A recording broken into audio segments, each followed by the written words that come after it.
Hi hello അസ്സാം വലൈക്കും. പുതിയൊരുവിടയിലേക്ക് എല്ലാവർക്കും സ്വാഗതം. ഇന്നത്തെ വീഡിയോ റമദാൻ 2 വിശേഷങ്ങളാണ് കേട്ടോ.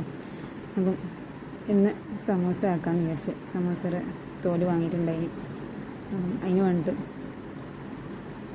ചിക്കൻ ഫ്രൈ ചെയ്യാൻ വേണ്ടി വെച്ചിട്ടുണ്ട് കേട്ടോ. അപ്പോൾ ഇത് ഓൾറെഡി നേരത്തെ ഞാൻ തന്നെ ചിക്കൻ ഫ്രിഡ്ജിൽ മുളകിൻ്റെ പൊടിയും അതുപോലെ മസാലപ്പൊടിയും ഉപ്പൊക്കെ ഇട്ടിട്ട് പിന്നെ ഫ്രിഡ്ജിൽ റെസ്റ്റ് ചെയ്യാൻ വേണ്ടി വെച്ചിട്ടുണ്ടായി. അപ്പോൾ അത് അവിടുന്ന് ഫ്രൈ ആകുന്നുണ്ട്.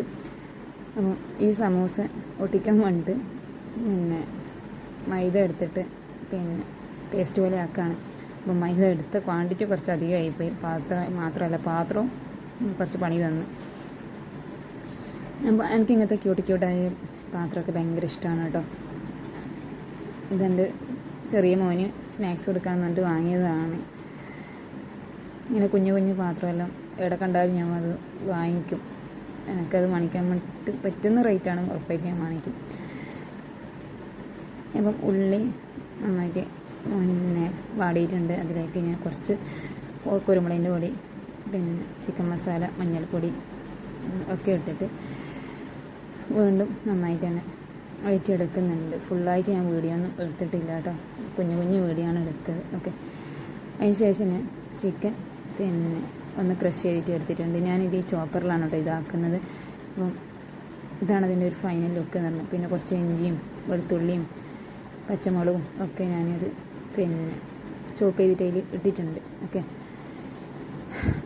സമൂസ ഒരു പാക്കറ്റാണ് വാങ്ങിച്ചത്. കംപ്ലീറ്റ് ആക്കുന്നില്ല, കുറച്ച് മാത്രമേ ആക്കുന്നില്ലൂ. കാരണം നമ്മൾ ഒരുപാട് തിന്നാനാക്കലല്ലോ നോമ്പ് എന്ന് പറഞ്ഞ സാധനം. എനിക്ക് സത്യം പറഞ്ഞാൽ ഈ ഒരു ഇത് പിന്നെ കോട്ടാനൊന്നും ആദ്യം എനിക്ക് അറിയുന്നുണ്ടായില്ല. പിന്നെ അത് എന്ന് പറയുന്നത് നമ്മൾ സാഹചര്യം വരുമ്പോൾ ഉറപ്പായിട്ടും ഇനി എന്ത് പഠിക്കാത്ത കാര്യങ്ങളാണെങ്കിലും നമ്മൾ ആവശ്യമാണെന്ന് കരുതിയിട്ട് എന്തായാലും പഠിച്ചെടുക്കുമല്ലോ. ഇതാണ് ഇതിൻ്റെ ആ ഒരു ഇത്. ഓക്കെ, അപ്പം അതവിടെ ആക്കി വെച്ചിട്ടുണ്ട്. പിന്നെ അതിനുശേഷം ഇന്ന് പത്തിൽ ചൂടാന്ന് കരുതിയിട്ട് പത്തിലും ആക്കുന്നുണ്ട് കേട്ടോ.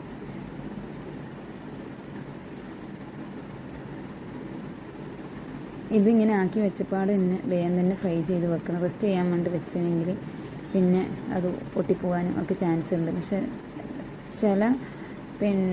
ചിലതിൻ്റെയൊക്കെ ഇതേപോലത്തെ ഷീറ്റ് പിന്നെ പെട്ടെന്ന് തന്നെ എത്ര റെസ്റ്റ് ചെയ്ത് വെച്ചാലൊന്നും ആകാറില്ല കേട്ടോ.